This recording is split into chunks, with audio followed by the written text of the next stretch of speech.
You were worried for the fiscal cliff. I know you were worried about the fiscal cliff.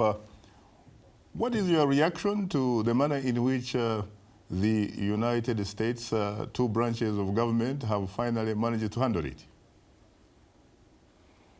Well, I mean, of course, it's a real test for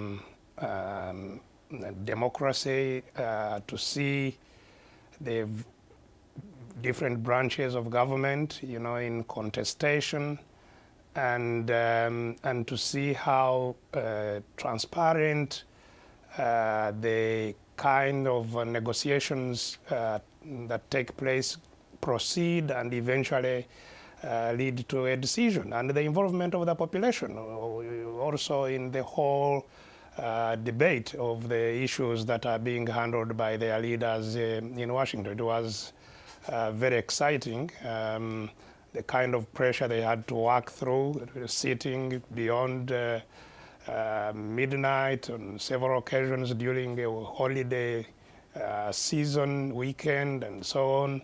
It has been truly an exciting experience for us. You know, this has been happening at a time when back home where I come from in Uganda, there is almost an open war between parliament and the executive led by President Museveni.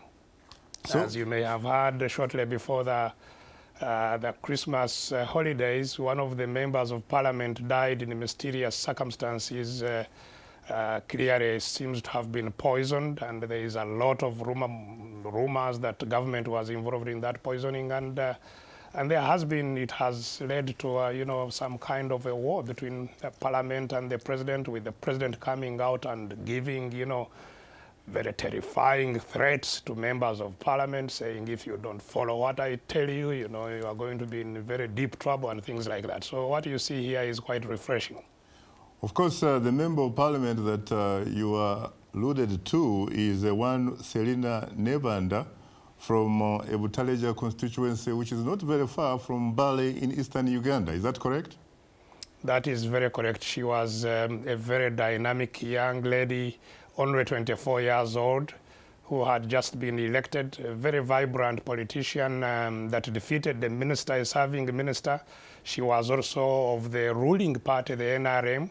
And so it is, you know, quite in a very interesting period where now the venom of attack from the government and the executive is on its own members. As we have been used ourselves who are in the opposition to this kind of attack, we find that there is clearly a very new development that shows what we have been saying all along, that whoever criticizes the government, whether you are from the same party, whether you are from a different party, the kind of venom and attack that you receive is almost the same. So, but the more important, I think, situation which is evolving in Uganda is the war between parliament and the executive.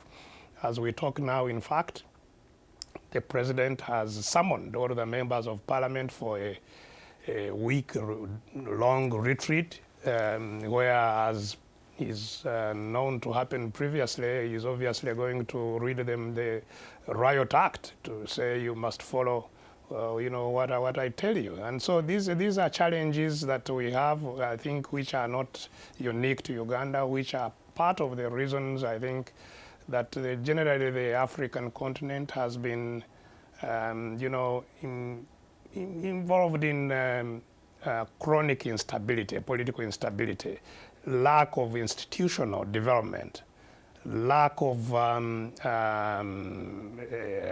respect for institutions, and promotion of individual personal rule has been the problem. So really, when you contrast what goes on in our place and what goes on here, you see really very, very interesting comparisons.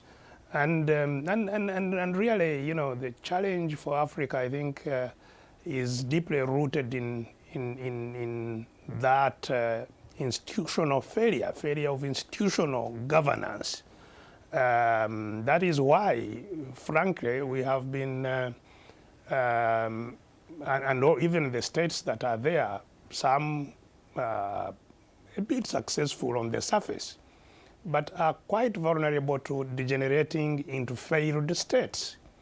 Because once the strong man at the top who uses all his power and coercion to keep everything in some kind of artificial order falls, as must happen at some stage, then there is no institutional mechanism that can hold things together and take the countries forward. So everything breaks up, and you end up with a failed state.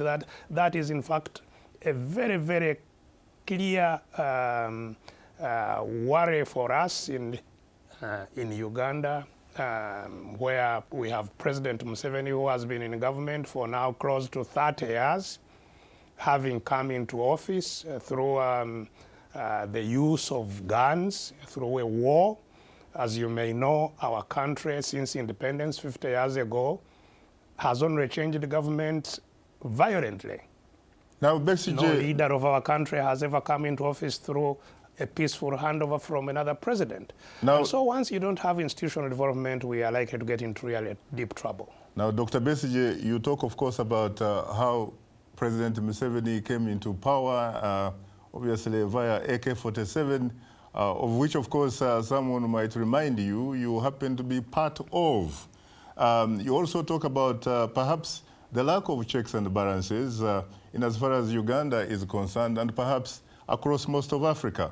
But what about the fact that when one looks at your constitution really, one sees that there are clearly separation of powers? Why is it, someone might ask, that the legislature does not assert its powers? Does it want the president to help it assert its powers? You hold your answer because we have to go for a break, and when we come back, you'll get the opportunity to answer the question.